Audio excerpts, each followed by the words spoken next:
Hello YouTube and welcome to another video and welcome to my channel, The Art of Perfumery. Today I'm going to bring you a review of a fragrance very iconic, probably one of the most iconic fragrance from the 70s. Today I'm going to bring you the review of this beautiful fragrance, Lagerfeld Classic, that comes in this box, typical like 70s box. It's like a cardboard. Nothing very special, but the bottle is amazing. Take a look at this bottle. The bottle was designed by Lagerfeld himself. I love these classic bottles because they're so nostalgic. They bring so much memories of such a good times. I absolutely love this fragrance. This is the latest version you can find out there by Interparfums. If you didn't know, Interparfums bought Coty a while ago. So this is the fragrance you're gonna find, I believe. I don't think that's been reformulated again, but this is the one you're gonna find out there in the market if you look for this fragrance. The good surprise for me is because I knew the vintage fragrance, and I can tell you Interparfums did a very good job with this fragrance because this reminds me a lot. It's very similar to the original version and didn't change much. So the juice is absolutely amazing, and in my opinion the design, the bottle design, is actually even better than it was.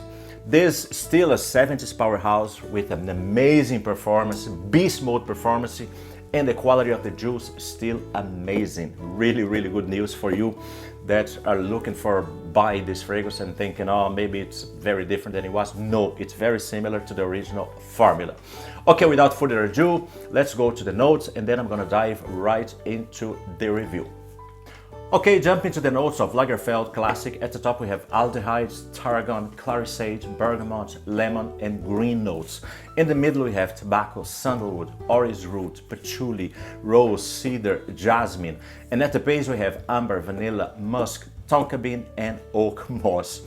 Oh my god, this thing has a ton of notes like the typical 70s classics. Very complex. Okay, I'm gonna apply the fragrance. Take a look at the distribution, which is very nice. Very heavy, it releases a lot of juice. Let's go. Whew, okay. The fragrance opens very strong. And the funny thing, it opens already very complex. It feels like the fragrance already throws everything it has right at the opening. Very complex fragrance. Definitely the open of this fragrance, it's not for everybody. It's definitely not for the faint-hearted. So if you're very well used to these modern new releases, you have to test this fragrance first because this thing is gonna tell you what you are made of. It's a very strong opening, very in your face, like the typical 70s fragrance. This is that typical 70s powerhouse, very strong, very in your face with that typical woodsy, floral, powdery vibe with an animalic touch as well, but it is very nice. The fragrance opens very strong, very complex with a very strong combination, especially of lemon and also the bergamot. I get a lot of lemon and bergamot in this opening that throws that citrusy vibe, but also with that aromatic mixture of clary sage and also the tarragon as well with the green note. So we have this sharp kind of like green citrusy in your face opening with an animalic touch as well, which like I said is not for everybody. And as the fragrance develops, about 5 minutes later, the fragrance is now very different than it was when I applied this fragrance, which is good because the fragrance is going to get more bearable. This is the typical fragrance that you have to be patient. You have to wait until it dries down a little bit so the fragrance will get, I'd say you get sweeter, you get more powdery, you get spicier and also more floral as well. There is so much going on in this fragrance that is even hard to explain, but okay, let's try to explain the development of this fragrance. As the fragrance develops, you still have this aromatic, this spicy mix of tarragon, clary sage, and also these green notes. This is going to last throughout the entire life of this fragrance, but the fragrance is now, I'd say, a bit more woodsy, a bit more leathery, still very pungent, still very animalic, but the sourness of the lemon, it starts going to the background, and the fragrance starts to transition to this powdery floral vibe. But this transition, like I said, is not for everybody. I can't see the younger crowds that likes their diesel, that likes their Paco Rabanne liking this fragrance. But if you are more or less my age, you are in your 40s, 50s, 60s plus, You definitely live through the era of this kind of fragrances, so you might like this fragrance. To me, this is actually a masterpiece. As a reviewer and connoisseur, I'm so happy when I come across fragrances like this, because this fragrance actually makes my heart beat faster, because this thing is so different and shows how the fragrances were once and how the fragrances transition to the way they are now. But this is very nice, and you have to be confident to wear this fragrance. This is the thing, you see, if you're not confident to wear this fragrance is going to feel like a strange body on your skin, so you're not going to be happy with this fragrance. This is the kind of fragrance that has to be tamed first, but once you tame this fragrance, you can't imagine your collection without a fragrance like this, because this thing, it's very nice. And believe it or not, this thing even garners me compliments. So when I wear this fragrance with confidence, it actually garners me confidence, because the dry down is very good and it's much nicer than the opening as well. So about 30 minutes after the application of the fragrance, like I said, the magic happens. The sourness of the lemon goes to the background. You'll still be there. You're still gonna get this aromatic vibe that comes from this combo, tarragon, clary sage, the green notes, that lemon as well. It's still gonna last for a while, but it's going to go to the background. And now the fragrance is a bit more tamed, is a bit more bearable, as you will. It's easier to wear. And also the rose jumps to the surface as well. The fragrance is going to get very floral. To me, when the rose jumps, that's when the magic happens in this fragrance. And to be very honest, I think that's the reason a lot of women likes to wear this fragrance. I know quite a few women that likes to wear this fragrance, because this thing is floral. It also is powdery as well, with some vanilla as well. It's actually a very nice fragrance. After a while, if you're patient, you're gonna get this floral, vanilla, amber vibe to the composition. And the fragrance is gonna turn into this typical spicy green, floral, animalic, woodsy, but also sweet, and also ambery, and also with touches of vanilla that is gonna bring some powder to the composition. What a journey. This fragrance is actually a journey. Very nice fragrance. And there is something curious about this fragrance as well. This fragrance also reminds me another fragrance from more or less the same time. It reminds me a lot of Calvin Klein Obsession. This one is now from the 80s.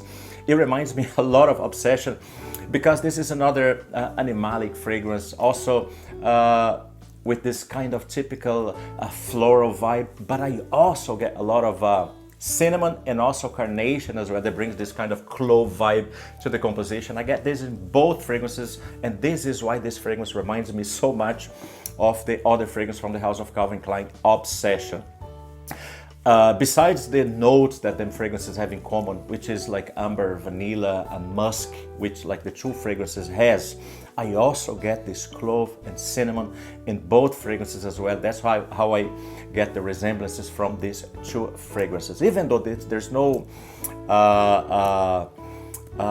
clove nor cinnamon listed in this fragrance, but it has this chemical compound, which is benzyl cinnamate, that brings actually this smell of cloves and also cinnamon as well, with the floral undertone. So this fragrance has a ton of that compounds that brings this clove, floral, cinnamon. That's why I can see the similarities between them two fragrances. And the fragrance keeps going like this, and end its life sweet, now very powdery, very floral. It turns into a very floral, powdery, woodsy, with touches of vanilla, but still with that kind of animalic, typical 70s animalic vibe, which I adore in fragrances. So the moral of the story, if you're patient enough, I don't know why they do this, but in the 70s, they just throw everything at you right in the open, you know. That could be a bit scary for some. But if you're, I can see that on other fragrances as well, like, it escapes my mind now, but there is a ton of fragrances like this, that lapidus pour homme, when you apply, but then you wait 2 to 3 hours, the fragrance is absolutely lovely. This is that kind of fragrance. You apply, you get that very pungent, in your face smell with animalic, but if you wait long enough, you're definitely gonna get a masterpiece in your hand, and this is what happened to this fragrance. Beautiful fragrance, Lagerfeld Classic Eau de Toilette. Okay, that was my review. Now I'm gonna take Lagerfeld Classic to the ratings, and let's go. And we are now down to the ratings with Lagerfeld Classic. We start with the presentation. To be very honest, my weakness is this kind of presentation. I absolutely love it, especially because this bottle was designed by Mr. Karl Lagerfeld himself. So it's a genius design, very nice. Can you imagine this design in the 70s? That's a beautiful design. I'm gonna give it a 9 out of 10 because I like it so much. It's so nostalgic. We'll jump now to versatility, to the weather versatility. This fragrance is very heavy, it's pungent. I would say this is definitely for winter and also fall or autumn. This is a very beautiful fragrance, but I wouldn't wear this on a very sunny, hot day because this thing could choke you. This is good as well for the cooler spring days, but I wouldn't go any further than that. Definitely not for summer. Versatility for occasions. The best occasion for this fragrance, I would say this is a perfect work scent, office scent. This is perfect, of course, if you don't overspray it. I wouldn't recommend this for dating because this is very different than the fragrances today. But I mean, if your partner, if she is into this kind of smell, no worries at all, because like I said, if you have a bit of patience, after 30 minutes, this thing gets a bit more floral, a bit more ambery, you get a bit more sweetness from the amber, a bit more powder for the vanilla as well, which makes a whole lot of difference in this fragrance. But I definitely wear this fragrance on a night out with friends. I do that all the time. As you can see, I'm wearing this thing quite a bit and it's absolutely beautiful. Once more, if you have confidence to wear this kind of fragrance, if you tame it first. We move now to performance. How does this fragrance perform? Performs very well. I'd say it is a beast mode performance. It projects for 3 hours on my skin and the longevity is around 12 to 13 hours every time I apply this fragrance. 12 to 13 hours is actually very good. We move on now to the smell. How does this thing smell? The smell is absolutely amazing to my taste. I like each and every stage of the smell of this fragrance. I like the opening with this sour lemon, with this more aromatic vibe. I like everything about this fragrance, but I actually prefer the dry down because it's a bit more bearable, it's a bit more powdery, it's sweeter, it's very nice. So I'm gonna give it a 9 out of 10 because I like this fragrance this much. Okay guys, thank you so much for watching my video. Thank you so much for watching my content. If you like what you saw, please don't forget to leave your like. Don't forget to subscribe for more videos. And please never forget that I'm Mark Lacerda, and of course, I see you in the next video. Bye.